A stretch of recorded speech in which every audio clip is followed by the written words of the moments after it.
Okay, so now this is what we call the initial configuration. I want you to pay attention carefully to what I'm going to do, because if you're asked during a practical exam, this is exactly what you're going to be doing. Now, by default, your network adapter is already on dynamic. But remember, we selected the adapter to be internal. So we didn't say bridge, so we only selected internal, meaning that the adapter we're going to be configuring now will be by default start dynamic. But when you're setting up a server should always be what? Static. Are we together? Yeah, a server should always have a static IP address, regardless of whatever you're doing. Okay, first thing first, you're supposed to set up the time. Some of you may be wondering, what is the essence of setting up the time on the server system, in particular with its operating system? Number one, the moment your computer is joined to the domain of this server, your computer no longer bears its own time. It will automatically switch to the time of the server. That's why you find out that companies who have branch offices in Canada, and they want to make sure that the servers in all their branch offices all over the world remain on the same time in Canada. They may have a branch office here in Namibia, but their time on their computer will be in Canada time. The reason is because when they do replication there, they want to make sure that the server in Canada also talks to the server in Windhoek. Many companies do that. But some companies, they decided to, since they have offices in different countries, they decided to create schedules whereby when the server wants to replicate in Canada, around 2 a.m., when it's midnight in Canada, probably in other countries it's already in the morning, so the server will be replicating at midnight, but actually replicating to where? Another server system at that time. So when China is at sleep and America is in the morning, definitely China's server will not replicate. So this keeps companies up to date with product, inventory, depending on the type of organization you're running. So that is the essence of the time. I'm just using this opportunity to explain some of these things to you. The next part is to configure. I'm just going to leave the time by default. It's fine, but you can change it to your own time if you want to do it. The next part is configuring networking. Now, this is a very crucial part, which I'm going to show you. So I want you to click on configuring networking. It will take us immediately to the network and sharing center, where we'll be able to see the network adapter. Then we can now configure the network adapter to be a static IP address. So that's my local area network connection. So I'm going to right click on it. I'm going to go to property. And from the property bar, I want you to select IP version 4 and select property. Now, if you see on the server system, by default, it's dynamic. Now, best practice, servers should never have dynamic IP address. Because think about it. Today it has one IP address, tomorrow it has another IP address. So there will always be chaos. And this can actually affect companies' productivity. So we're going to select, use the following IP address. Now I want you to type this after me. I want to use the class C IP address. This is much easier.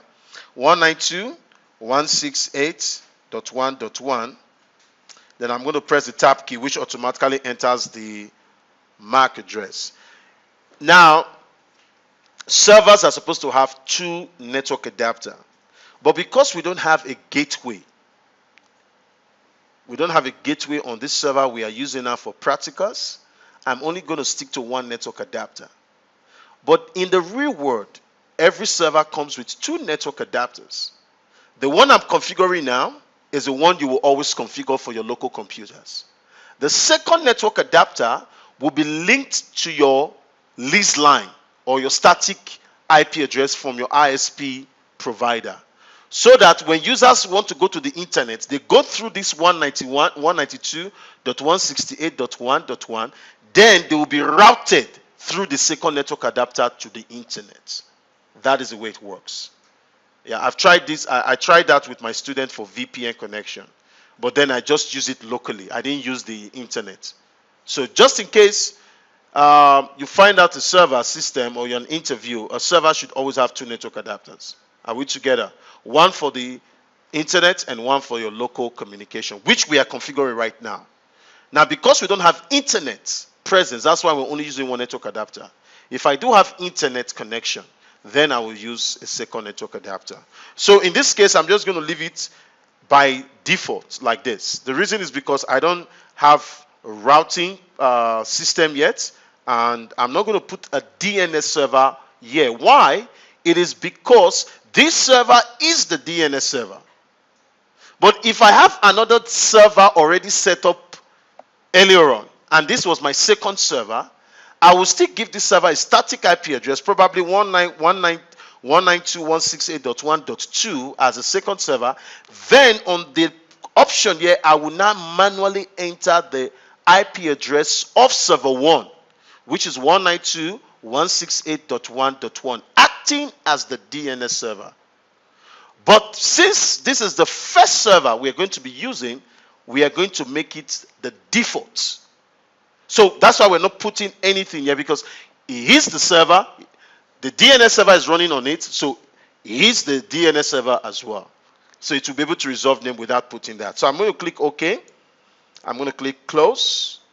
And that is it. We're done with the first phase, which is one of the most important parts actually. Because if this thing is wrong, everything will be wrong. So I'm going to click Close. So the next step is providing a computer name and a domain name. It's very important. You'll be shocked and see the kind of name that the computer gave your computer automatically. You don't like it, right? The server names are very, very horrible. It gives you WN. It always starts with win dash B. You can see my number, BTKU. This is crazy. Nobody will be able to remember this number. Okay, so what we're going to do, we're going to change the computer name for now. So I want you to click Change. Then where you see the computer name, I want you to write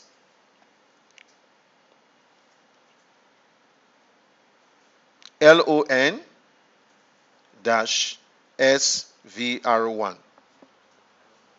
LON L Lion ON N for Norway dash SVR1. Okay, I'm blocking you guys, sorry.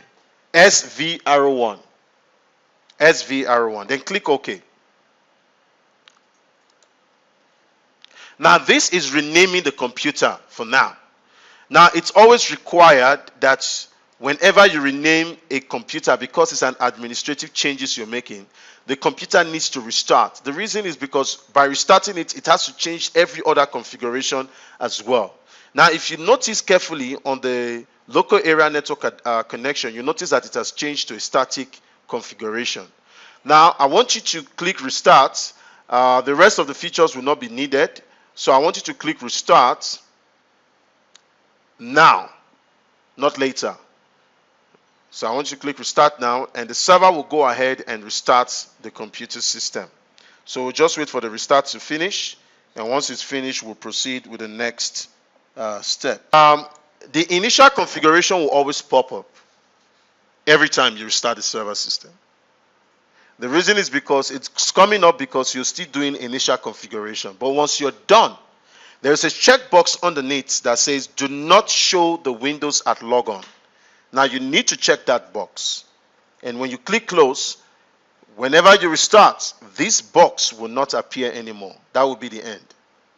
That will be the end. The other two things you will need to set up are configuring your Windows updates. Okay, we don't need that now. Downloading updates, we don't need that now. Adding roles and features, enabling remote desktop. By default, of course, servers are very delicate operating systems, so Microsoft always disable the remote desktop by default. So if you see there on the screen, it's actually disabled. If you want to enable it, all you need to do is to click here. It takes you to the settings and you enable it. Configuring firewalls, that it's always on the server system. The server system's firewalls is always on by default. So the only two things we're going to be using now is roles and features. Roles and features, just give you a background of what they are, how it's unique to the server system. When you hear a company say they have a server, you always hear companies say we have a file server, we have a network server, we have a print server. What are actually they talking about? To the network administrator, what it simply means is that it's either they're talking about a role or a features that is running on the server system. These are common applications. Are we together? What makes a phone an Android? What makes a phone an Android phone? Slow operating system. The operating system. Thank you very much. Just like an iPhone is by the iOS. Just like a Windows computer is running a Windows Microsoft operating system. Why do we call it a print server? Is because it runs a software that has the capability of managing what? Printers. That's why they call it print server.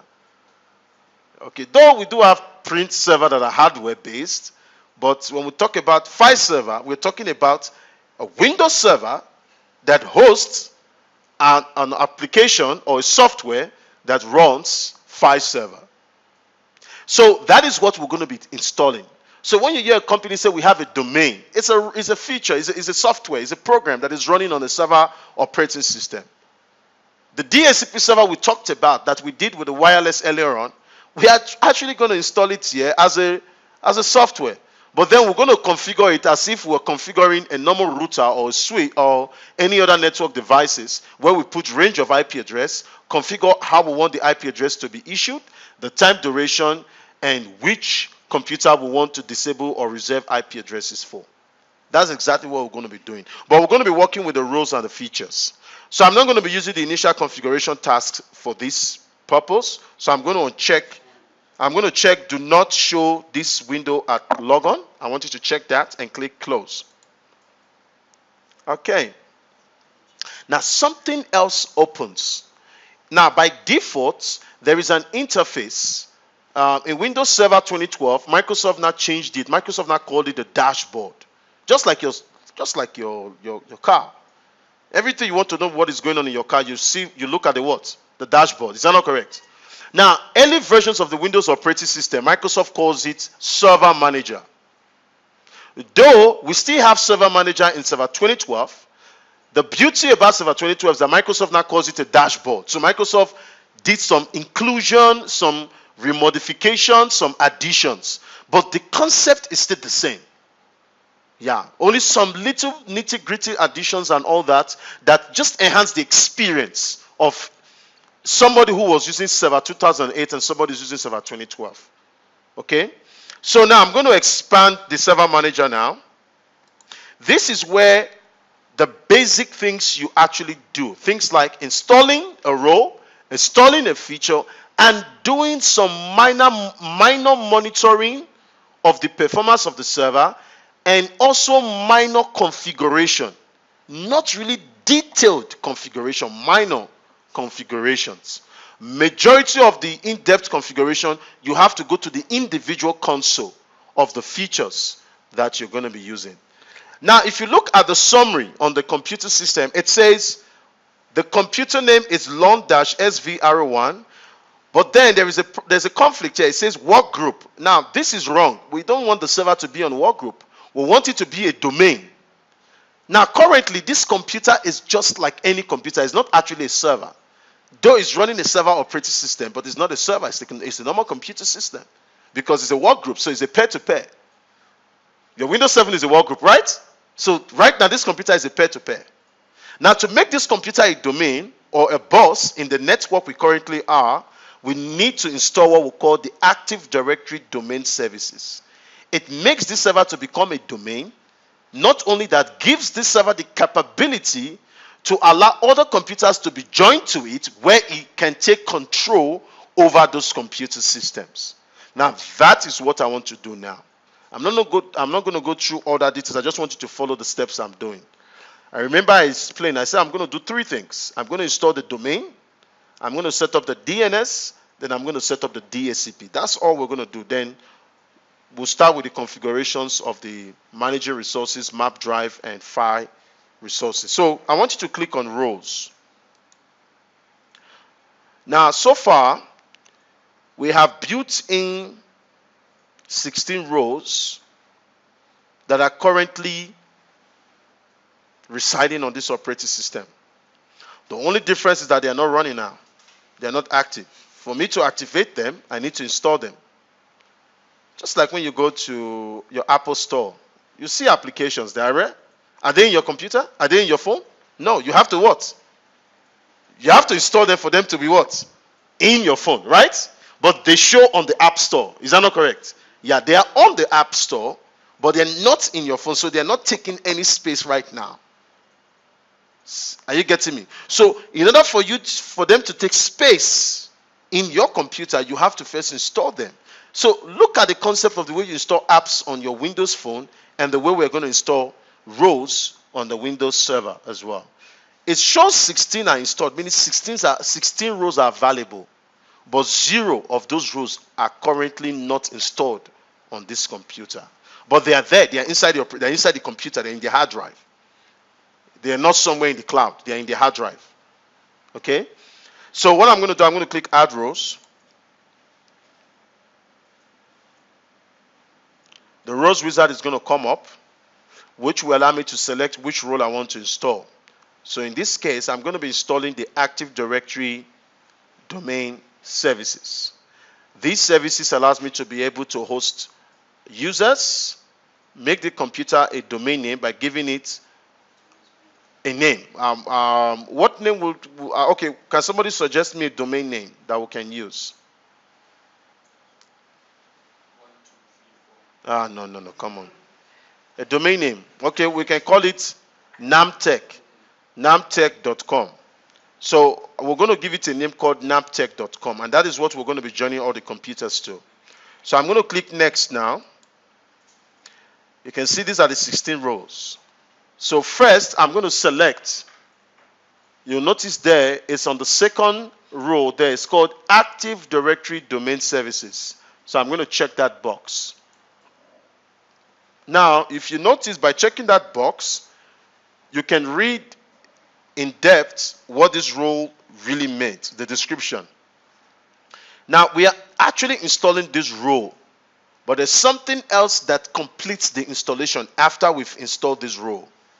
It's called the DC promotion that allows us to now give it that name, namtech.com.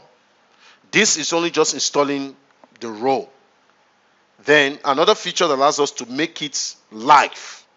I'm just using those words so that you can understand what I'm trying to talk. Yeah, to give it life. Yeah.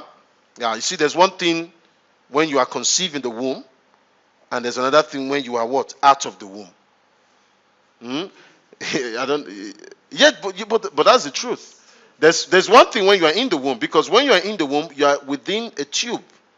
The moment you come out, there's something else again, because then you only breathe through the tube there you have inside your mother's womb. When you come out, you now breathe the normal air we now breathe, because you don't breathe the air that we breathe inside when you're in the womb. When you install this rule, this is like a binary, like, how will I call it? Like a booklet. This is like a booklet. The Active Directory Domain Services that contains tables where you put things in. But you need to give it a name. Active Directory Domain Services is just a binaries. What we're installing here is just the binaries. Binaries, I mean a table, a format that allows us to arrange things in order. Now, after we've installed it, that order name needs a name. Without a name, it's like I will go in and create John, but John has to be at somebody. It's just like somebody says you do plumbing. What is your business name? That's why you notice your business name and the job you do, they are two different things. Your business name has to do with Namibian Ministry of Trade. Yes or no? It has nothing to do with you. It has everything to do with the government. What you do is who you are. So the Active Directory Domain Services is what we have installed it. But in order for it to be recognized and be used, we need to promote it, to not give it a name called namtech.com. I'm just using this stress to explain it so that you can understand the difference, because most of you are not going to the server course later on. So I'm going to click Next. It's a very, very easy installation. Just next, and that's it. Then you install. So it will go ahead and install the role, but then you will notice even on the completion wizard interface, it will tell us that we are not done yet, that there is still something else we need to install. Just like sometimes you install programs on your computer, it says after installation, please install Flash or install Java for this program to run. Excuse me? Net framework. Yeah, you know what I'm talking now about. Yeah, for it to work. Yes, the software is there, but in order for it to show, display, for you to be able to have the experience of the program, you need certain add-ons to enable it to function. Now, that is what Active Directory is. The only role that allows you to do that. Every other role is just straightforward. It's only the role that allows you to go one step, then later on you have to continue with other steps to finish it. So I'm just going to wait for this to finish, then I'll proceed to the next step. I think in the meantime, you guys can take a break. Now, if you notice on the screen, you will see there it says the following role services have been installed. Use the Active Directory domain wizard to run what we call dcpromo.exe to make the server a fully functional domain controller. So right now, it's only a partly functional. So for it to be fully functional, there is a program called dcpromo. It's called Domain Controller Promotion. It allows you now to now give it the name we call namtech.com. Because right now the server does not have a name. Though it has the raw services, but it doesn't have a name. So you need to give it a name for people to know that is the location of that domain. Are we together? Now you can either close this, run the wizard manually by going to the start menu, click on run and type dcpromo.exe, or you can click on this link that says close, but while closing, please open the dcpromo program. So I'm going to click close and it will launch the DC program. Like I said, the other option is very simple.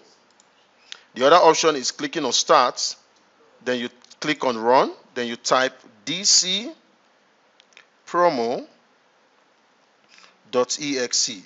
When you press enter, it takes you to the same place again. It takes you to the same wizard where the one I closed earlier on. So I'm going to click next. I'm going to click next again. This is just for information. The first server in a domain is called the forest. You guys all know, can a tree make a forest? Yeah. Exactly. So in every forest, there must be the starting tree. Yes or no? Yes. Huh? Now, because this server is the first server in the forest called namtech.com, we are going to select create a new domain. Does it say create a new domain? Does it say create a new forest? Yeah. Read carefully. Does it say create a new forest? It says create a new what? So what makes a forest? Wood. What makes a forest? Multiple what? Domains. So take the domains as a tree. Then your forest is singular. It's not plural. It's singular. It's one. But what we're trying to say is, because this server is the first in the name called Namtech Forest, we are going to select the second option. But if this server was server 2, Namtech domain is already existing, I will select the first one. Add this domain to an existing forest, because the name already exists, but the name does not exist. So since it doesn't exist, we're selecting create a new domain in an existing forest. So all the consequent domains I'm going to be setting up, these consequent servers I'm going to be adding it to an existing one, which is this first one. So click next. So it's going to ask us, what name are you going to call it? We're going to call it Namtech. Namtech.com. Namtech.com. So I'm going to click next. Well, what the system is actually doing is checking your entire network. It's checking your entire network if this name already exists in a computer or in another server system. If not, it will verify it and it will ask you to go ahead and install it. This is called functional level. It's just at the level in which the server operates, prior to the legacy editions. I'll call it the old editions. Let's say this company currently have other servers running server 2003, I will put this Server 2008 as 2003 functional level so that it can work with Server 2003. If I keep it on 2008, it means that every other server in the domain must be 2008. But best practice will always ask you to keep it on the lowest level. So on my lowest level, I will leave it at 2003.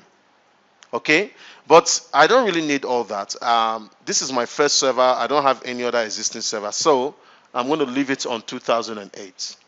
So I'm going to click next. Take note, the moment you raise it up, you can go back. Okay, so you can see something here. There's something unique. The server says I'm adding another row called DNS because Active Directory cannot work without DNS. So I'm going to add DNS, which is checked already.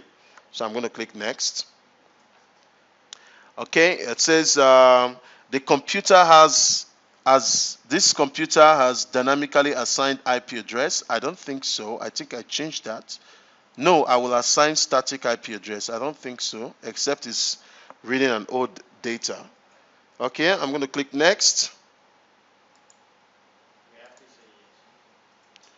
No. I'm using a static configuration,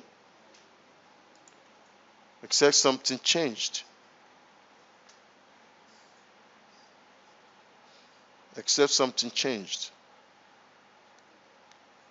I'm using a static configuration.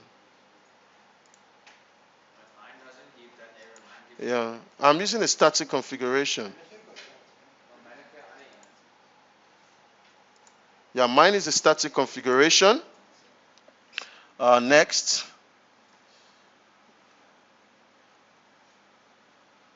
Assign, you should assign. Well, I did assign. Okay, I'll just click yes, but I did assign. Maybe I need to refresh the server. I don't know, but I did assign. So click next.